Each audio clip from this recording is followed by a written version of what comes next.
In the name of Allah, the Beneficent, the Merciful. Assalamu alaikum. My name is Professor Muhammad Masood. Welcome to our channel Easy English with Professor Muhammad Masood. आज की ये video past perfect tense के बारे में है, यानी fail माजी मुकम्मल। इस वीडियो के अंदर हम पास्ट परफेक्ट टेंस का सही इस्तेमाल सीख पाएंगे, क्योंकि ये पास्ट इंडेफिनिट से बिल्कुल मुख्तलिफ है। और इसमें क्या फ़र्क है, जो ही हम आगे इसको तफसील से पढ़ेंगे तो आपको ये फ़र्क क्लियर हो जाएगा। तो सबसे पहले हम उर्दू फ़िक्रों की निशानी के बारे में देख लेते हैं। उर्दू फ़िक्रों के आखिर में चुका था, चुकी थी, चुके थे वगैरह आता है। लेकिन एक बात ज़हन में रखें कि ये चुका था या चुकी थी होना ज़रूरी नहीं है। अक्सर हम सिंगल एक्ट के लिए इस टेंस का इस्तेमाल नहीं करते, बल्कि जब ये तासर देना हो कि एक काम पहले हुआ है और उसके बाद दूसरा काम भी हुआ है, तो हम उसके लिए ये पास्ट परफेक्ट टेंस यूज़ करते हैं। अभी हम आगे चलकर इसको तफसील से देख लेंगे। अंग्रेज़ी फ़िक्रों में फ़ाइल के बाद हैड और फिर फेल की तीसरी फॉर्म इस्तेमाल होती है। ये बात मैं पिछली प्रेजेंट परफेक्ट टेंस की वीडियो में बता चुका हूँ कि परफेक्ट का कोई भी टेंस होगा उसमें मेन वर्ब की जो है वो थर्ड फॉर्म ही यूज़ होगी, यानी चाहे वो प्रेजेंट हो, पास्ट हो या फ्यूचर हो। सिर्फ हमने हेल्पिंग वर्ब चेंज करने हैं। और जुमले बनाने का तरीका भी ये बहुत आसान है कि हमने फ़ाइल के बाद हैड और फिर फेल की तीसरी फॉर्म इस्तेमाल करनी है। इसी तरह मनफी और सवालिया फ़िक्रे बनाने का तरीका भी बहुत आसान है, क्योंकि फ़िक्रे में पहले से हैड मौजूद होता है। अगर हैड के हम फ़ौरन बाद नॉट लगा दें तो फ़िक्रा मनफी का बन जाएगा। इसी तरह अगर हैड को फ़ाइल से पहले इस्तेमाल कर लें तो फ़िक्रा सवालिया बन जाएगा। लेकिन मनफी सवालिया फ़िक्रे के लिए हैड के बाद फ़ाइल और फिर नॉट और फिर फेल की तीसरी फॉर्म इस्तेमाल होती है, यानी हैड के बाद फ़ाइल आएगा और नॉट अंदर रहेगा, मेन वर्ब से पहले आएगा और वर्ब की जो है वो परफेक्ट टेंस होने की वजह से थर्ड फॉर्म ही इस्तेमाल होगी। आइए अब इसकी दोबारा हम स्ट्रक्चर को एक दफ़ा देखते हैं। यानी सब्जेक्ट के बाद हैड, फिर वर्ब की थर्ड फॉर्म प्लस ऑब्जेक्ट, यानी कोई भी सब्जेक्ट हो, चाहे I, we, you, he, she, it, they, कोई भी सब्जेक्ट होगा, हमने हैड ही यूज़ करना है। उसके बाद वर्ब की थर्ड फॉर्म, और नेगेटिव के लिए हैड के बाद नॉट लगाना है, और सवालिया के लिए सब्जेक्ट से पहले हैड इस्तेमाल करेंगे, और नेगेटिव क्वेश्चन के लिए सब्जेक्ट के बाद है, सब्जेक्ट से पहले हैड, उसके बाद नॉट और वर्ब की थर्ड फॉर्म यूज़ होगी। अच्छा, इस पॉइंट को समझने के लिए हमने one sentence with different subjects जो है उसकी हम प्रैक्टिस कर लेते हैं। मसलन मैं पहले ही मार्केट चला गया था, I had already gone to market. देखिए यहाँ ऑलरेडी स्पेशली यूज़ किया है कि यानी किसी और काम के होने से पहले या मेहमानों के आने से पहले या अब्बू के आने से पहले, हैं जी। तो अगर इस तरह का सेंटेंस होगा तो आपने पास्ट परफेक्ट टेंस यूज़ करना है। अगर इसमें पहले ही का लफ्ज़ ना आए या दूसरा कोई और इसमें काम ना हो तो अमूमन हम इस टेंस का फिर इस्तेमाल नहीं करते, बल्कि इसकी जगह पास्ट टेंस इस्तेमाल करेंगे। मसलन हम पहले ही मार्केट चले गए थे, we had already gone to market. तुम पहले ही मार्केट चले गए थे, you had already gone to market. वो पहले ही मार्केट चला गया था, he had already gone to market. वो पहले ही मार्केट चले गई थी, she had already gone to market. वो पहले ही मार्केट चले गए थे, they had already gone to market. अबू पहले ही मार्केट चले गए थे, पापा had already gone to market. अम्मी पहले ही मार्केट चली गई थी, मामा had already gone to market. Ali पहले ही मार्केट चला गया था, Ali had already gone to market. लोग पहले ही मार्केट चले गए थे, people had already gone to market. So you must have noted, हमने तमाम सब्जेक्ट के साथ हैड इस्तेमाल किया, और ऑलरेडी हमेशा हैड के बाद आता है और मेन वर्ब से पहले, तो उसमें के बाद हमने वर्ब की थर्ड फॉर्म यूज़ की है। आइए अब हम ये देखते हैं कि ये टेंस जो है हम इसका इस्तेमाल कहाँ कहाँ करते हैं। Number 1, actions before a specific point in the past, यानी किसी खास वक्त से पहले। फॉर एग्जाम्पल, जब मैं पार्टी में पहुंचा तो सब पहले ही जा चुके थे। By the time I arrived at the party everyone had already left. By the time I arrived at the party everyone had already left. अच्छा, यहाँ छोटा सा एक पॉइंट नोट कर लें कि यानी जो लोग पहले चले गए थे, जो काम पहले हुआ है, यानी तो सब पहले चूंकि चले गए थे, तो उसके लिए हमने हैड के बाद हमने वर्ब की थर्ड फॉर्म यूज़ की, उसके में हमने पास्ट परफेक्ट टेंस यूज़ किया, और मैं पार्टी में बाद में पहुंचा तो उसमें हमने सिंपल पास्ट टेंस यानी सब्जेक्ट के बाद वर्ब की सेकंड फॉर्म इस्तेमाल की है। Look at the second example. जब अलिशबा सिनेमा पहुंची तो फिल्म पहले ही शुरू हो चुकी थी, यानी काम पहले क्या हुआ, फिल्म पहले शुरू हुई, अलिशबा बाद में सिनेमा पहुंची, इसलिए जो काम पहले हुआ है उसके लिए हम पास्ट परफेक्ट टेंस यूज़ करेंगे, और जो काम बाद में हुआ है उसके लिए सिंपल पास्ट टेंस यानी सब्जेक्ट के बाद वर्ब की second form. By the time Alishba arrived at the cinema, the movie had already started. By the time Alishba arrived at the cinema, the movie had already started. Regret or wish about the past. अच्छा, अगर हमें पछतावा हो या ख्वाहिश ऐसी हो माजी के बारे में, तो उसके लिए भी हम ये जो है टेंस यूज़ करते हैं। फॉर एग्जाम्पल, काश मैंने इम्तिहान के लिए ज़्यादा मेहनत की होती, यानी मेहनत की नहीं है, पास्ट की बात हो रही है। I wish I had studied harder for the exam. I wish I had studied harder for the exam. काश उन्होंने कम किराए के लिए पहले ही टिकटें बुक करवा ली होती, यानी उन्हें पछतावा है कि टिकटें उन्होंने जनाब वो देर से बुक करवाई हैं और पैसे ज़्यादा खर्चने पड़े हैं। They wished they had booked their flight earlier to get cheaper fares. They wished they had booked their flights earlier to get cheaper fares. Number 3, actions that were completed before another action in the past. यानी जब भी दो काम होंगे तो जो काम पहले हुआ है उसके लिए हम पास्ट परफेक्ट टेंस यूज़ करेंगे। मसलन, डॉक्टर के आने से पहले मरीज़ मर चुका था, यानी मरीज़ जो है वो पहले मर गया, डॉक्टर बाद में आया। The patient had died before the doctor came.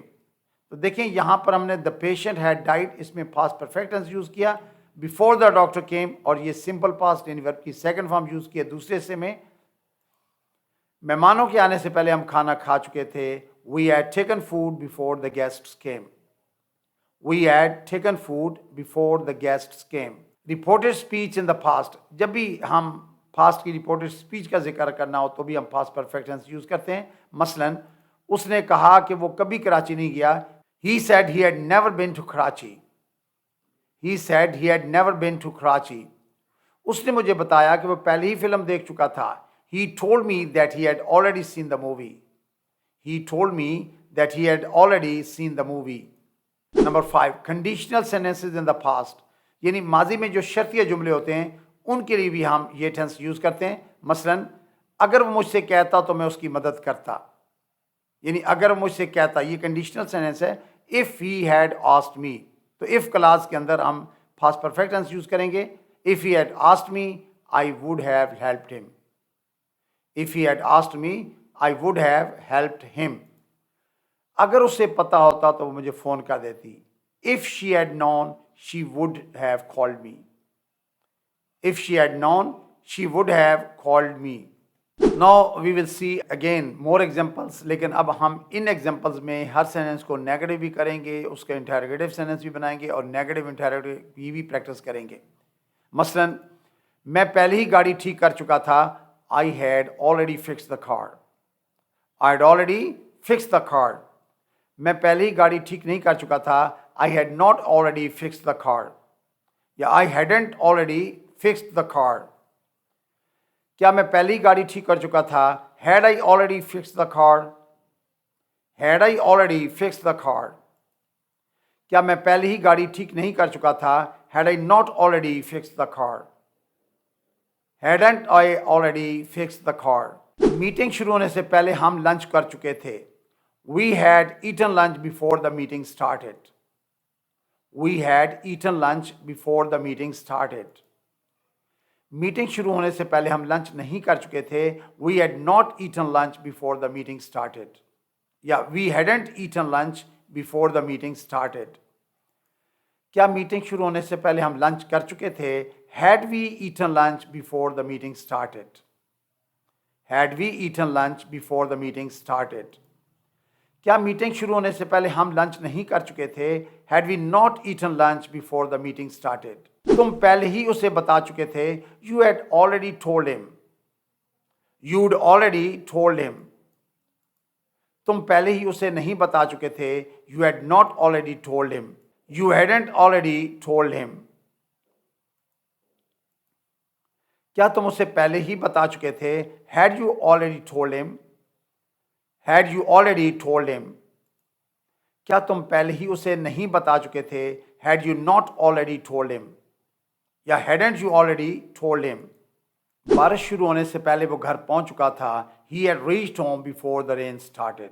He had reached home before the rain started. बारिश शुरू होने से पहले वो घर नहीं पहुंच चुका था. He had not reached home before the rain started. या he hadn't reached home before the rain started. क्या बारिश शुरू होने से पहले वो घर पहुंच चुका था? Had he reached home before the rain started?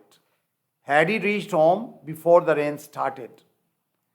क्या बारिश शुरू होने से पहले वो घर नहीं पहुंच चुका था? Had he not reached home before the rain started? Hadn't he reached home before the rain started?